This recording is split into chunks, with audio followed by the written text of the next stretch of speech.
Welcome and thanks for joining us for today's ASA webinar, Living Well Until the End, How the End of Life Should Match Individual Goals, which is part of the Empowering Professionals in Aging series presented by Home Instead.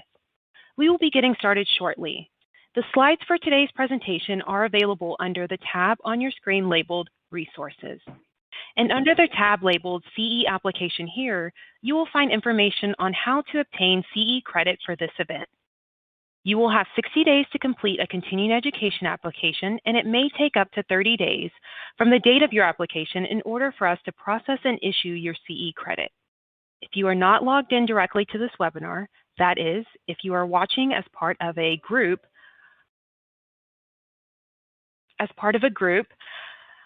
you will not be eligible for continuing education credit because we have no way to track your online attendance. If you'd like to continue receiving education credit, please be sure you log in using a confirmation URL you received after individually registering. If you have questions during the presentation, you can send those anytime using the question box, and we will save those for the last 10 to 15 minutes of today's program. And now we would like to welcome today's presenter. Dr. Shoshana Ungerleider is the founder of EndWellProject.org, a practicing internist at Crossover Health in San Francisco, writer and leading voice in healthcare who regularly appears as a medical contributor on CNN, MSNBC, CBS News with Bylines and Time, Scientific American, the San Francisco Chronicle, Vox, Stat, and many others. She executive produced 2 Netflix Oscar-nominated films, Extremists and Endgame. Her most recent film, Robin's Wish, is a biographical documentary about the final years of actor and comedian Robin Williams. Dr. Lakeland Hogan serves as gerontologist and caregiver advocate at the global headquarters of Home Instead. Lakeland began her career at local Home Instead franchise in Omaha, working one-on-one with seniors and caregivers. Today at the global headquarters, Lakeland works to educate professionals in aging, families, and communities on the unique challenges older adults face and the resources available to help them thrive. Lakeland earned a PhD in gerontology from the University of Nebraska, Omaha, and has a professional experience in the private and public sectors of senior care services. She has spoken at national and international conferences on the topic of caregiving and aging, and serves as a resource to major media including Dr. Phil, Dr. Oz, and Hallmark Home and Family. She also values giving back to her community, currently serving as a board member of the National Alliance of Caregiving, board chair for the Dreamweaver Foundation, and vice chair of the Alzheimer's Association Dementia Care Provider Roundtable. Lakeland has a passion for helping others, especially aging adults and their families. Lakeland, I'll turn it over to you. Thank you so much, Jen. Hello, everyone. Thank you so much for taking time out of your day to join us for a really important topic, living well until the end. In America today, the end of life is not something that's regularly discussed or not discussed enough. And often, when faced with issues of mortality, people suffer needlessly for a variety of reasons, from cultural and clinical misunderstandings to matters of healthcare access. It's important for communities and healthcare systems to work together to improve end-of-life experiences and normalize end-of-life planning. And this will ensure that individuals can live out their lives according to their values and their goals. And that's why part of the title is how end-of-life should match individuals' goals, because we really should be focused on what the individual wants in those end years or months. And I'm really excited to have with me today Dr. Shoshana Ungerleider. She does amazing work through her organization, EndWell. EndWell is focused on bringing together a multidisciplinary community that unites design, technology, health, policy, and activists to initiate and to create a culture shift that can transform our thinking around end of life. If you haven't looked into EndWell, I encourage you to check it out. We'll provide the website at the end of the webinar. But she and her organization are really doing some really wonderful work, and I'm excited for you to hear from her in just a few moments. But before I hand it over to her, I thought I'd go through our objectives quickly for today's webinar. So Shoshana will start today's presentation by talking about the factors that contribute to living well until the end. So if we really want to create a culture where we are living well until the end, we need to understand what factors can contribute to that. And then she's also going to go over reasons that individuals tend to suffer at end of life, and hopefully we can learn from those points that she will go over. And then she will also help us learn ways that communities and healthcare systems can work together to improve end-of-life care. I love that EndWell takes a multidisciplinary approach because we're all kind of coming at end of life from our various perspectives. So how can we all work together? And so we'll talk more about that. And then towards the end, I'll provide more information on some of the data and resources for end-of-life care. So, Shoshana, I will pass it over to you to kick us off. Thank you so much, Lakeland. Fantastic. So thank you for having me today, and I'll jump right in here after those wonderful introductions. Despite our culture's propensity to share just about everything, the idea of death and dying really still persists as cultural taboos, which I think creates a distance between dying and our everyday lives that has done many things, but really stunted our ability to talk about it. And at the same time, medical advances have shifted agency over our final days from what we want to more de facto protocols and procedures that are often not in alignment with our individual values and quality of life goals. A colleague of mine calls our default protocols the end-of-life conveyor belt.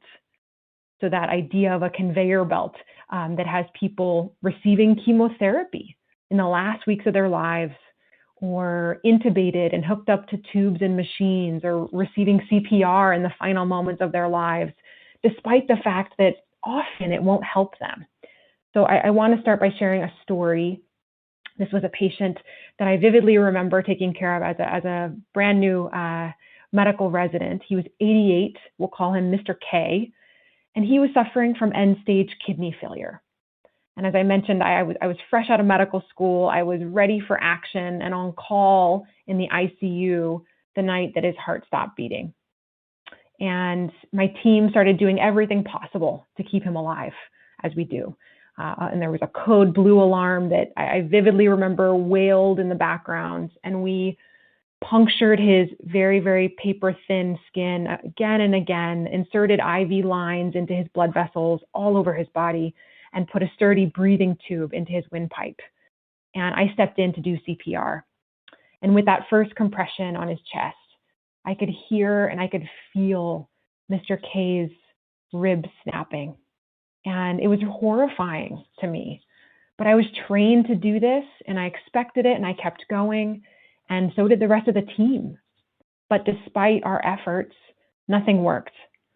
From a medical perspective, we'd done everything possible for this man, but he still died, likely in a whole lot of pain, and of course, in a room full of strangers wearing masks and gowns. I imagine some of you in this room in medicine have experienced a code procedure like this. But unless you witness it in person, it can be really hard to imagine the inhumanity of our medical routine. And don't get me wrong, I've seen, incredible technology save countless lives in our ICUs. I'm so grateful for that. Obviously, as a physician, I'm a big fan of saving lives whenever we can. But when we use it inappropriately, we prolong suffering for far too many people. And I think this is suffering that could otherwise be avoided. And it's also suffering that is taking a massive toll on our doctors, our nurses, our social workers, our respiratory therapists, whose rates of burnout and depression and, of course, suicide are really of tremendous concern. The way we treat dying in America today is a public health crisis. We know that 80% of people or so want to die in their own homes, and just 30% actually do. The rest are dying in hospitals, in nursing homes and other healthcare facilities. We know that 30% of people spend the last days of their lives in the ICU before they die. And somewhere on the order of 60%, which is far, far too many, are dying in pain. And more importantly, it's too often the case that people are receiving care that they don't want and that they don't understand, and that it's not in line with their goals and their values of the life that they've lived. You know, even though it's a universal truth, and of course will happen to all of us at some point, dying in America is largely a medicalized experience, hidden away in hospitals and other institutions. I think it's an experience that we fundamentally believe for some reason that can't be shared, or that sharing it is somehow a cruelty to people. But I think that the resulting fear and isolation and often over-treatment, as well as missed opportunities for human connection, are currently killing people long before they die. And why is this? You know, in part because death is considered a failure in Western culture and in medicine, of course. As physicians, we're taught in medical school that if someone dies, it's because something went wrong. So we keep treating the disease or the condition, rather than thinking holistically and taking into consideration a person's quality of life. It's not just this aversion to failure that drives physicians, I think, to do everything that we can to keep our patients alive. There's a lot of other factors, one of them being perverse financial incentives.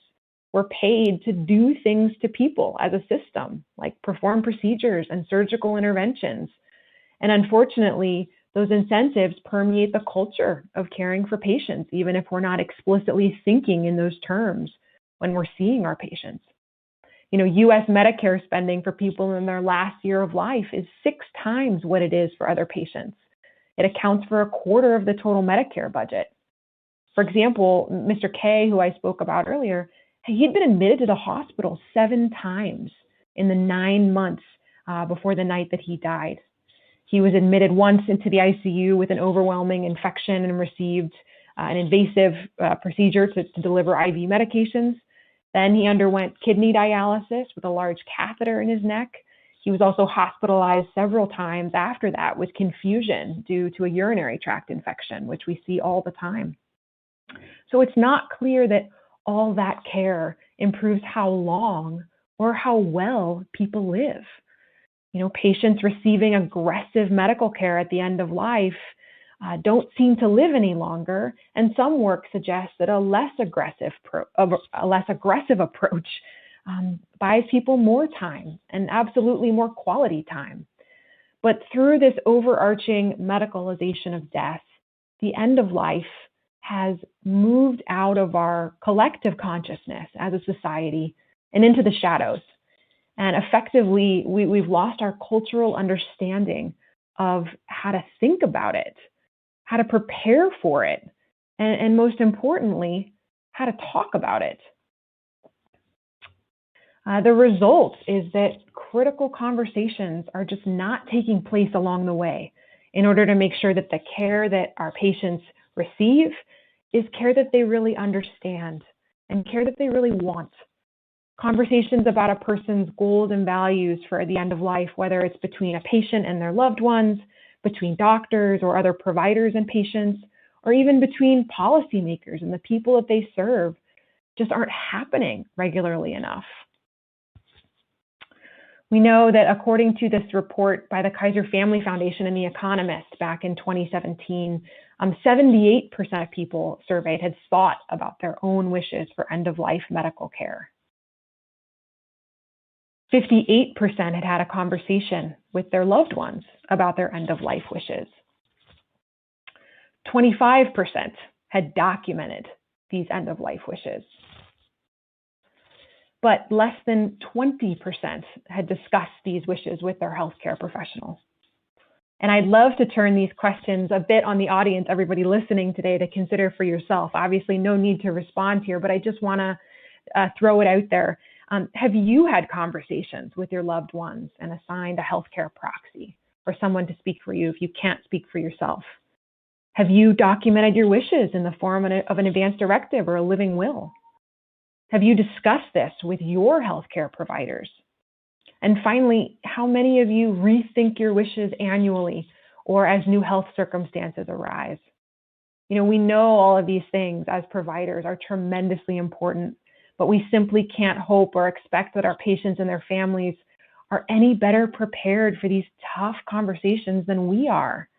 Because as it turns out, doctors aren't trained in communication.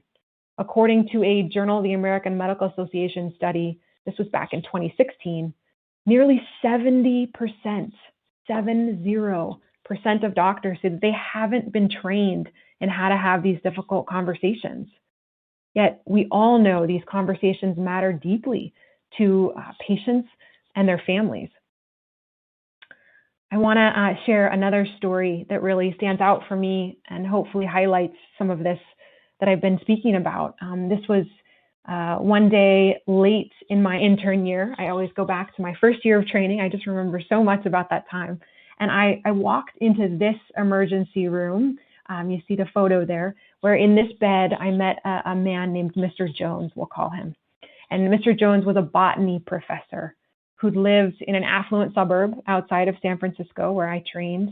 And he was married.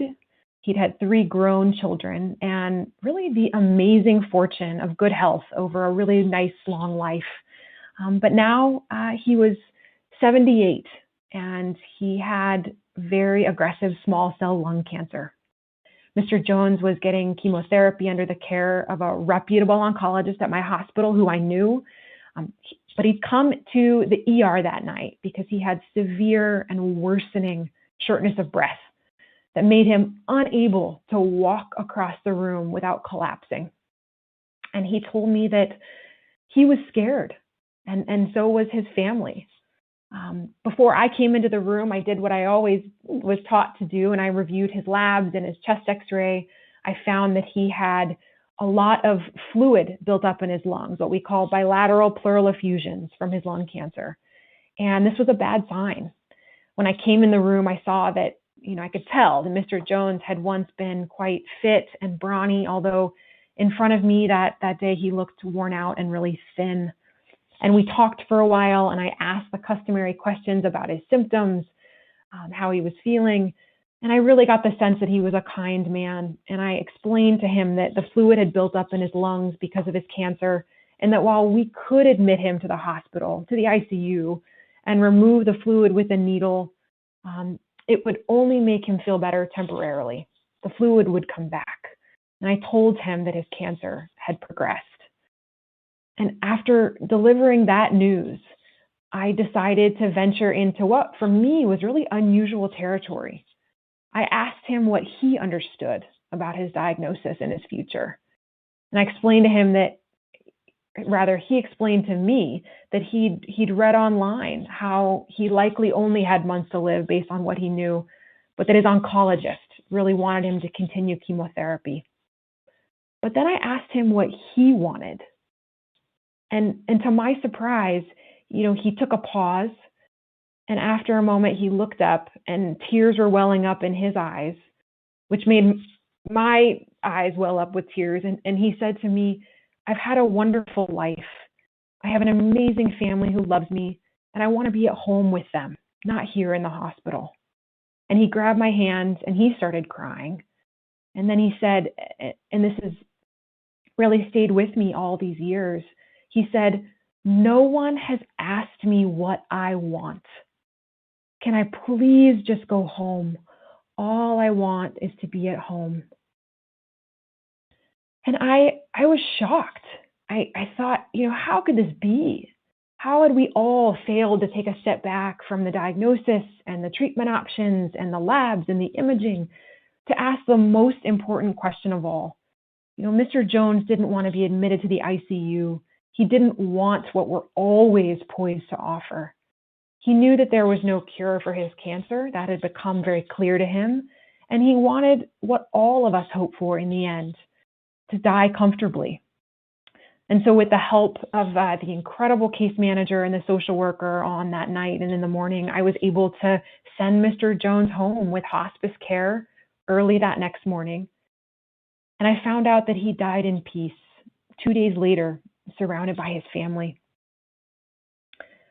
So as I think back to that story and that time, I realized I took the time to talk to this man, to learn about his life and his wishes, and together we decided on a plan that fit his goals for his remaining days. And when I learned that he died, I actually felt relieved and really fulfilled by it. I had played a small role in keeping him from suffering. And at this moment, I realized that the skills it takes to become an expert at communication are just as important as the technical skills that surgeons spend years perfecting in the operating room. And I wondered why we don't treat communication as a medical procedure and give it the time and the attention that it deserves. I really didn't set out to be an advocate for serious illness and end-of-life care in my career. I think like many people who are drawn to medicine, I wanted to be a hero and to use the most exciting and innovative medical advances to make miracles happen, to save lives. And in fact, I remember being a medical student and meeting a palliative care physician for the first time. And I wondered why, with so much training, anyone would want to concede to death. Many of you, I'm sure, know about the field of palliative care. And my interpretation as I guess at that point, a fourth-year medical student wasn't unusual. There's still considerable confusion, even within medicine, about what palliative care is and when it's appropriate. It's about so much more than the end of life. It's specialized medical care for people living with a serious illness. And this type of care is focused on providing relief from the symptoms and the stress of a serious or a life-limiting illness. And the goal is really to improve quality of life for both the patient and the family. And at a time when more and more people now live for longer periods with one or more chronic diseases, it's important to note that palliative care improves the quality of life for patients and families struggling with serious illnesses that they may live with for years.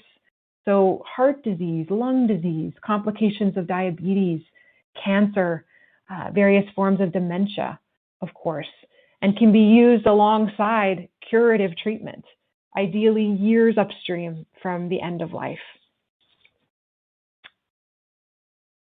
In fact, as I was mentioning, there's a lot of data that shows that the palliative care reduces ICU utilization, decreases 30-day readmission rates by 48% for inpatients and 50% for outpatient care.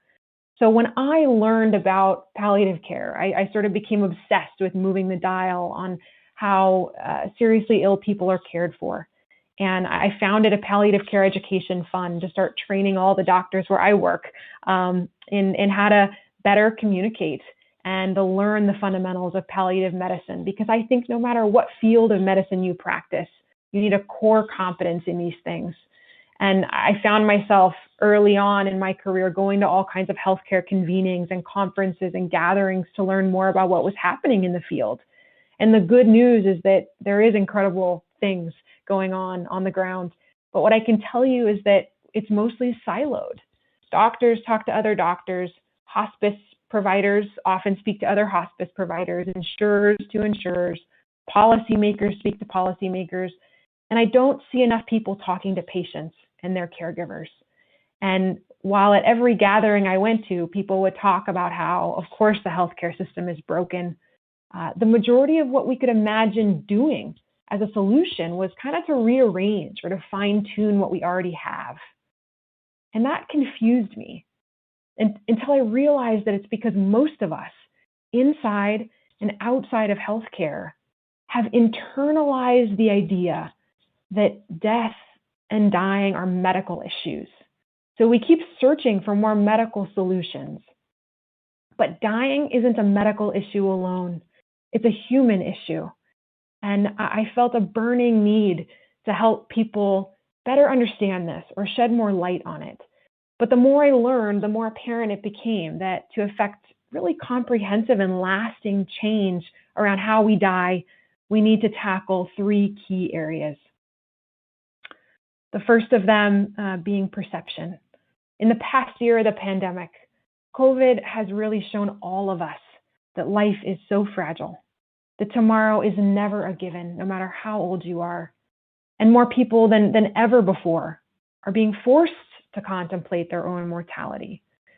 And I actually think this might be a moment in time when we see a shift in perception about this, a shift so enormous that it profoundly reshapes our culture and transforms our very relationship to mortality. It turns out it's actually in our cultural DNA to be intimate with death and dying. For the vast majority of human history, we've actually been really familiar with death. We cared for our family members at home when they died. They were laid out in the parlor, and we knew what rituals to perform on the bodies. Throughout history, death was actually an expected occurrence. It was accepted, and it was planned for. This is a spread from the Ars Moriendi, The Art of Dying, which is a handbook for the general public. And it was actually the second book that Gutenberg printed on his press in the mid-1400s, right after the Bible. Just a little bit of history here. It's 6 illustrated chapters that cover all the aspects of dying and death. And it offers consolation to the dying that death is not something to be afraid of. It provides guidance to others about what's important to say to a dying person, and even how people should behave at the deathbed. It turns out our cultural understanding, at least in the West, started to wither about a century ago, when death began to be more medicalized, as more science and information came out within medicine, and we became more advanced. And once it became part of the medical system, it became the domain of policy, inside and outside of healthcare. I'll bet everybody listening has had experience with sort of the general dissonance that surrounds healthcare. It's, of course, where mismatched incentives meet up with poorly articulated plans and really challenging scenarios that create chaos for everyone involved. And that's just insurance. Politically, healthcare, what it is, who gets it, how it's paid for, who has the final word, is about as contentious and often polarizing as it comes. And no matter how well-meaning a new plan or a piece of legislation is, the devil's in the details. And unfortunately, those details are played out in millions of individual lives and their deaths, making it really hard to get a picture of what worked and what didn't. And even if we can get that kind of data, revising policy decisions, as we know, can take years and years. I want to bring policy back to the civic or community level. Currently, there are huge geographic disparities in care at the end of life, making some places better or worse to die in. So one question would be is how could locales better work together to bring the best of class practices to their citizens? And here's a great example. This is La Crosse, Wisconsin. They've gotten a lot of press over the years. They're a city of 52,000 Americans, in which 96% of the people who died back in 2009 had completed an advance directive, which codified their conscious decisions about their end-of-life values. This is quite remarkable, given the data I suggested earlier, that the national average for completing advance directives is much, much lower than that. By definition, in La Crosse, every possible polarized constituency, conservative, liberal, religious and secular, Republican, Democrat, rich and poor, has collectively shifted the public perception around death and dying. Turns out costs per person in their last year of life were lower in La Crosse compared to the rest of the state. And more importantly, doctors know how to proceed, and family members don't have to agonize over what their loved ones want. It's in places like La Crosse that we can find hope and use cases. In fact, I believe that if we open up both our personal and our civic communication around death and dying, we might find a way to bridge the divides that currently polarize and incapacitate our political lives. And that through our shared experience of grief and loss and mortality, especially with COVID, we might see how much we actually all have in common with each other. And then there's care. As I mentioned earlier, care is perhaps one of the biggest challenges for the seriously ill and the dying. And healthcare is certainly a huge component of this. From access to equity to cost, healthcare has to be rethought. We know in 2014, the RAND Corporation released a report estimating that family and friends provided $522 billion of unpaid care annually for their sick and their elderly loved ones in the U.S.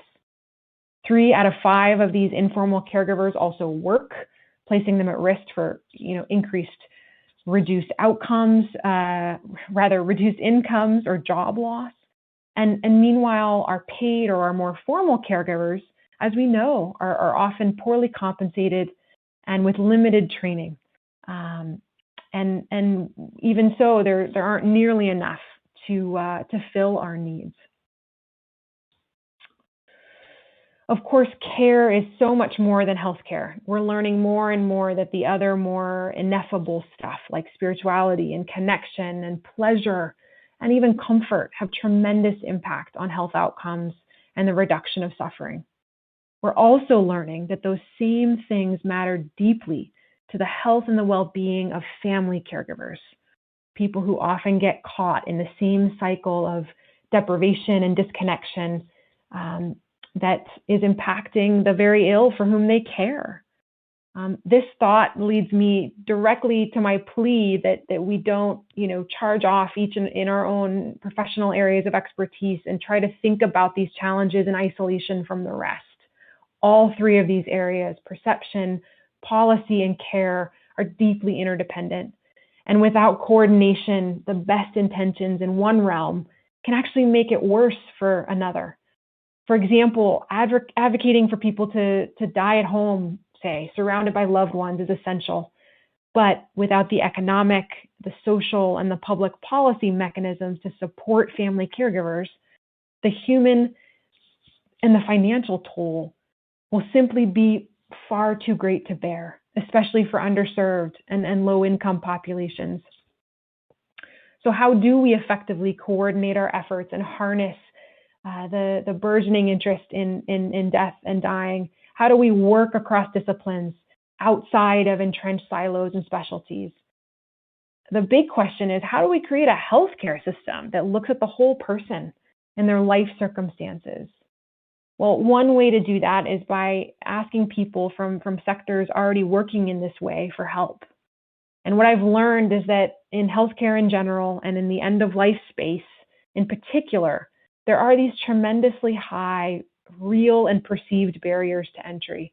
I've met so many seriously talented, smart people who are doing incredible work in their fields, who are also caregivers or have also spent time with a loved one in the ICU, who are stunned when I suggest that they might have something to contribute to this conversation. So I'll share what I did as an example. I invited everyone to the table. I founded EndWell, as Lakeland mentioned. It's a nonprofit convening and a media platform to provide a forum for really cross-disciplinary problem solving, to think about and transform the perception, the policy, and the care around how our political, our social, our familial, and our personal structures can best be advanced to support a person's goals and values at end of life, to really break down silos and forge new partnerships. I like to say we're bringing the technical experts and the life experts into dialogue and really welcome new people to this conversation, while at the same time honor those who've been working in this field for decades. And our inaugural conference that we did sort of as an experiment happened back in 2017 to a sold-out house. And attendees were people from healthcare, designers, lawyers, entrepreneurs, funders, artists, people in education, journalists, students, of course, patients, caregivers, policymakers, and people from the faith communities. And to make EndWell transformative for all of these different kinds of people, we had to design an experience that was as multifaceted and human as the subject of death and dying itself. So we had this fantastically diverse group of speakers from the well-known to the emerging, from inside, of course, and outside of healthcare. And 5 years later, EndWell has become central to the shift that I think we're experiencing as a culture as we become more open to new thinking around death and dying. We're helping to lead the transition away from a solely medicalized, disease-based perspective to one that looks at the whole person, body, mind, and spirit. And we reach tens of millions of people annually and have become one of the widest reaching organizations to do this work in this space. And I'm really encouraged by the speed at which cultural awareness is building around what constitutes good care during serious illness and the end of life.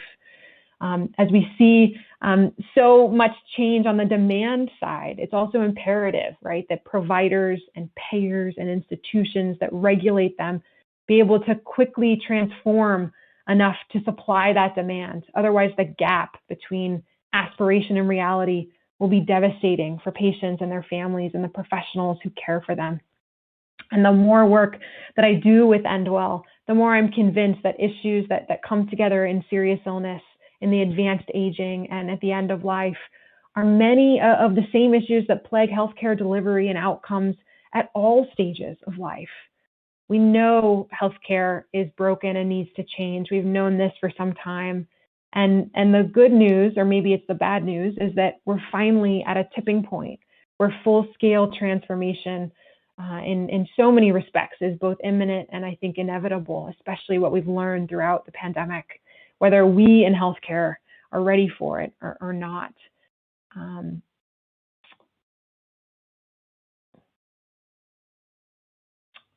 Today, the U.S. healthcare system is a collection of disconnected components.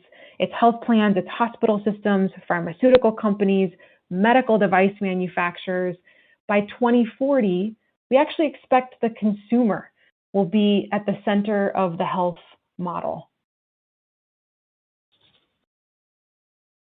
Health will be defined holistically as an overall state of well-being, encompassing the mental, the social, the emotional, the physical, and spiritual health. And not only will consumers of all ages have access to detailed information about their own health, they will own their own health data and really play a central role in making decisions about their own health and well-being. Experts believe that the future of health that we envision really is only 20 years off. But health in 2040, I think, will be a world apart from what we have now.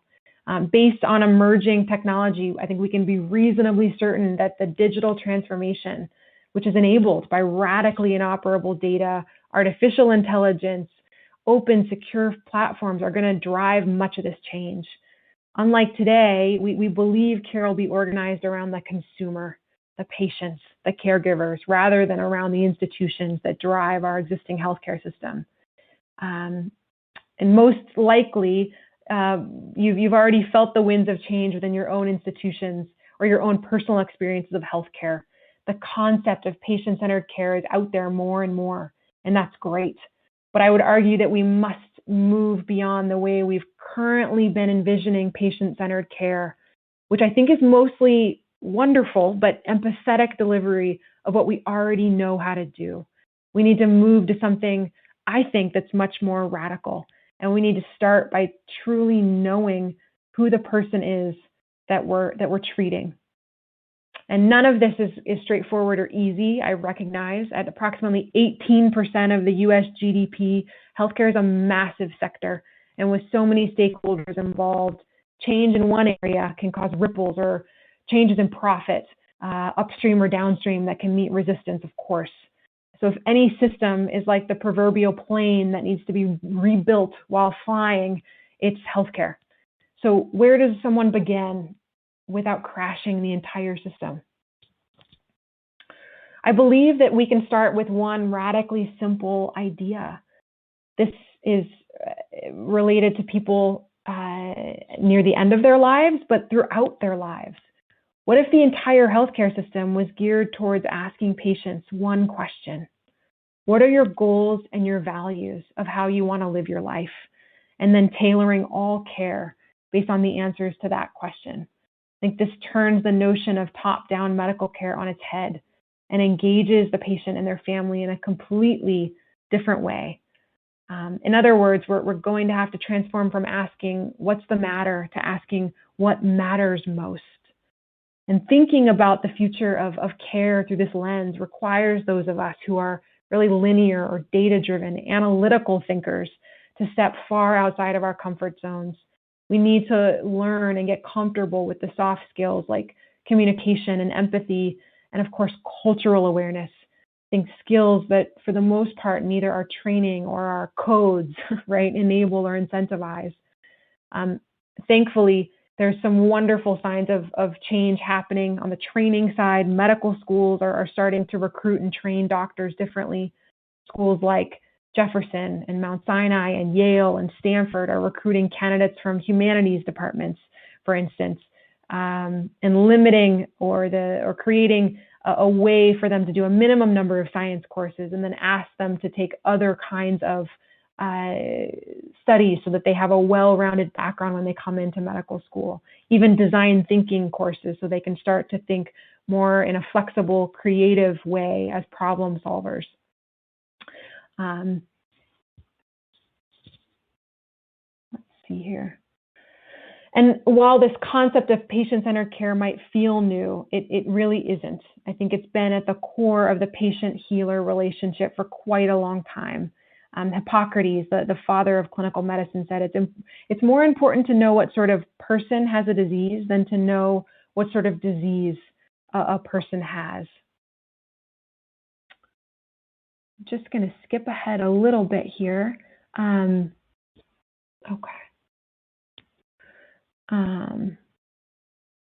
Let's see. Okay.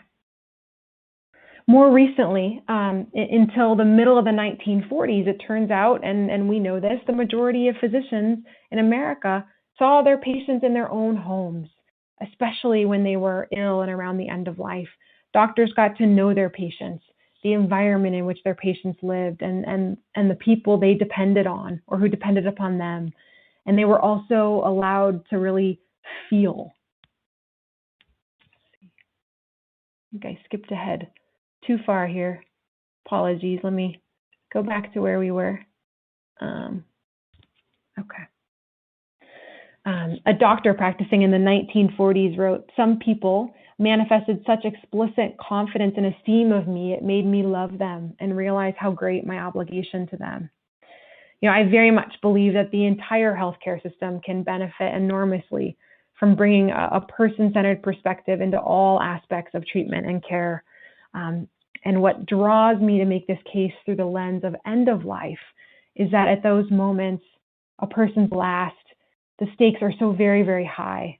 And I believe that all of life in America is not going to be the best it can be unless we build death and dying into the way that we measure ourselves as a society. We need to consider how we care for others through illness and death to be a primary measure of our civic health. And this is on all of us to be part of the solution. All of us working within our healthcare systems, our clinics, our communities, our own families, we can help transform them from within. And we need to begin now to advocate for the changes that we need before the tsunami of aging people further overwhelms our already fragile health and human systems. People often ask me what inspires me to work in this space. And I think it's because I know that things must and they absolutely can be improved. One of my friends, who's a director of the Office of Patient-Centered Care at the VA, actually she just retired, so I'm realizing, Dr. Tracy Gaudette, she puts this in a wonderful light. She says, "Yay, the system's broken, and now we can get to work building something better." This broken system is my more practical impetus, but the more existential impetus is that being close to death and dying, both personally and professionally, is an opportunity for transformation and for growth. And I would imagine many of you have had these experiences. Those of you who work in this space or have sat by the bedside of someone dying know that something sacred is happening at the end of life, that a window is opening into the mystery of what it is that binds us together as human beings. And I know that for me, being reminded of my own mortality makes my life immeasurably sweeter and richer every single day. And so with that, I'm going to turn it over to Lakeland to continue on. Thank you so much, Shoshana. I think you gave us so many great things to think about, and it's so important, as you mentioned, for people in all disciplines to work together and not in our silos, and that will be what helps to move us forward. And I also agree with what you just said. We all can play a part in normalizing end of life and talking about it. So I wanted to end today's presentation with some ideas and suggestions on how we can get families talking. Because I know many of us that join these webinars, we're working with older adults, aging individuals, families. We ourselves might need to start making strides in this direction of having these conversations. So I thought in the few minutes we have left today, I would just overview how we can get started on having these conversations. And Shoshana talked about a lot of this already. And first, we really need to just make sure that everyone understands our wishes, what we want. And these can be hard discussions to get talking about. However, it's really important, especially as we talk about the caregiver. Shoshana mentioned that often family members are caring for an aging loved one, and it's important for them as the caregiver or care partner to know their loved one's end-of-life preferences so that there is less confusion, less guilt at end of life. And so making sure that everyone's on the same page can be really important. And then also finding out what medical options are available. Knowing, is palliative care the right approach? Is it time for hospice? What other supports are available to our family, to our loved ones towards the end of life? And then also discussing how financial goals kind of fit into that.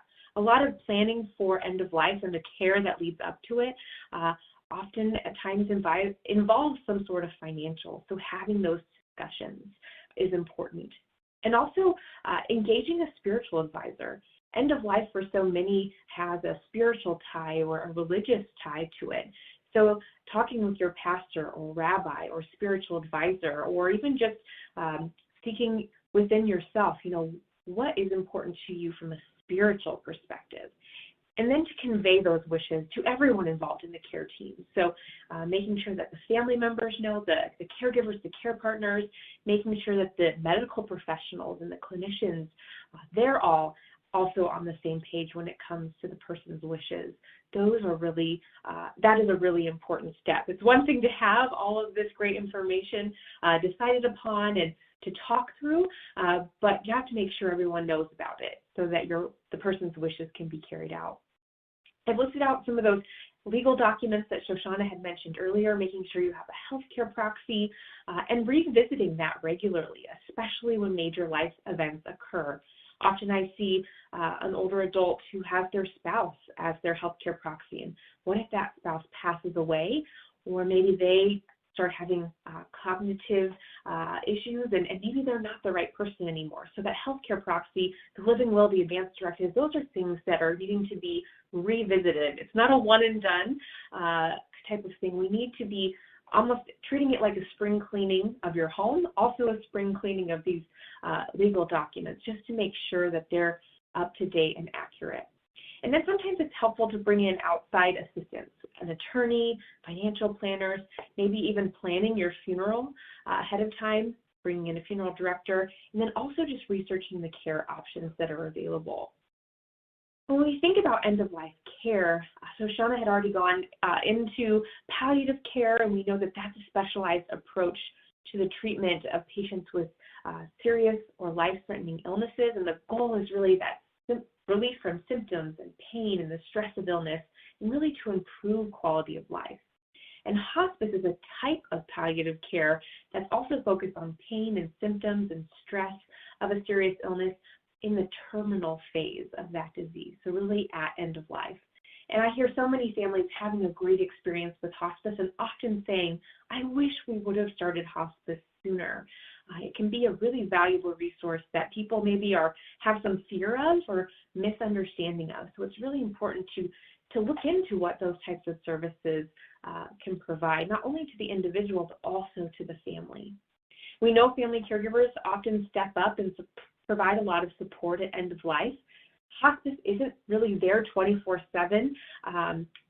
At times, they might be in a critical care situation. They're usually available by phone for support, but they often come and check in on the individual regularly. So family often fills in and helps support the individual. And so it can be important for families to look into options for respite, getting time away from caregiving, because it can be very overwhelming.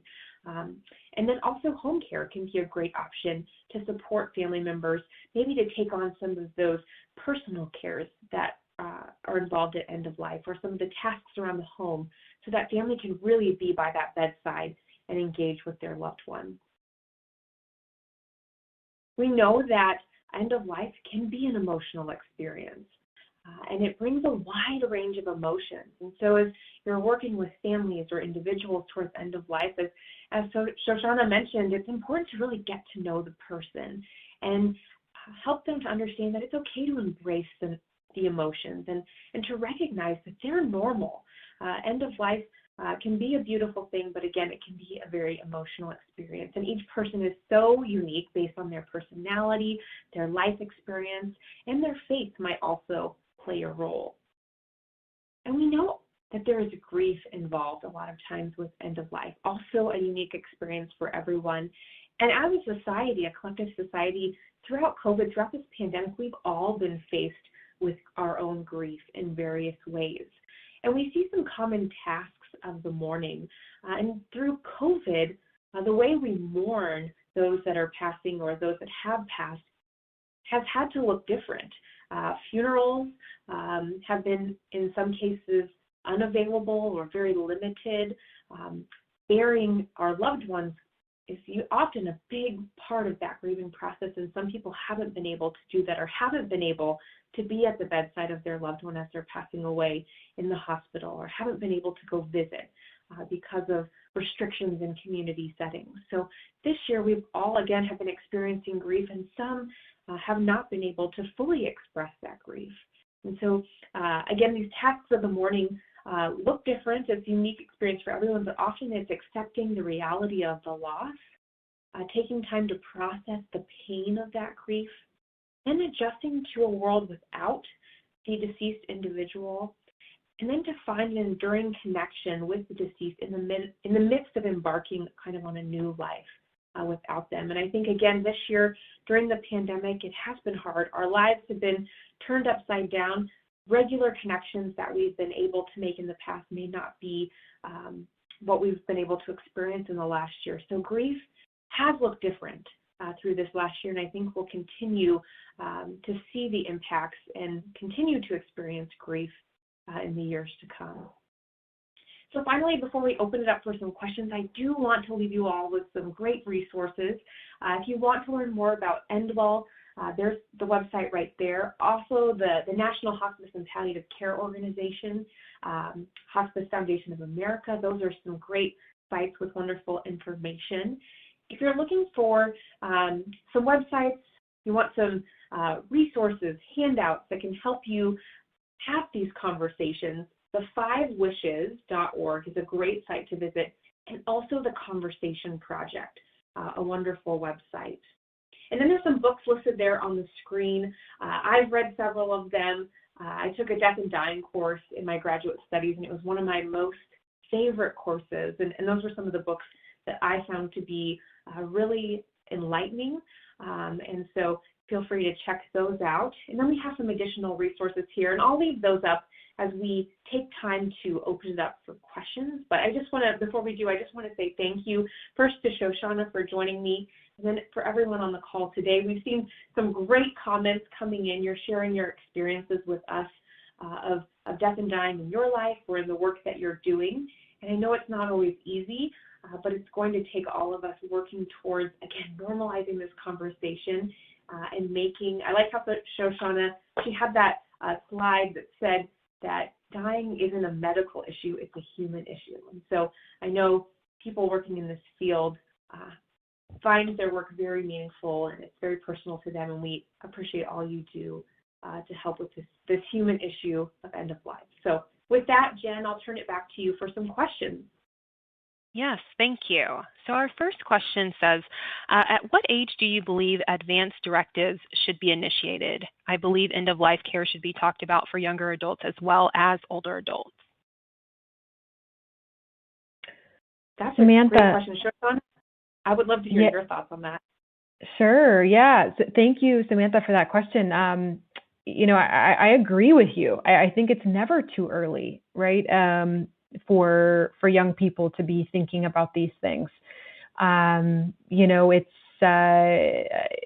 as I spoke about, COVID has really shown us that even young people, unfortunately, can become ill, and so having conversations, early and often with the people that we love, I think gets us that much closer to hoping, or at least optimizing for an experience around the end of our lives that we really want and that we're fully, on board with. So I think that, I've often thought about how a young person may, and when I say young person, I mean someone in maybe their 20s, 30s, 40s may encounter this conversation or be willing to talk about a hard subject if they're not already inclined. And I wonder if, when you have your first child, if you choose to do that, if that wouldn't be a natural moment in time to take a pause and sort of think about these conversations as you bring new life into the world. Similarly, when we get our driver's license, that's quite young, in our teenage years. I think kids are still getting driver's licenses, but that would also be a moment in time, because you're already being asked, do you want to donate your organs? That's a really intense thing to think about, that we don't even take a moment to say, what does that mean? Does that, I would have died at that point, I'm willing to donate, part of my body to someone else. So I think there are these natural moments that we can be encouraging people to be engaging in these conversations. And as a physician, I can tell you the more that patients and families have discussed these things, it makes our job much easier. We feel much better about the care that we're providing. And of course, for patients and families, they report much better outcomes in terms of quality of life. So, and less distress around their care experience. So thank you so much for that question. Awesome. Our next question is, any suggestions for those of us whose healthcare agents keep dying ahead of us and now we have no one else to name and can't afford an attorney? Oh my goodness. I'm so sorry to hear that.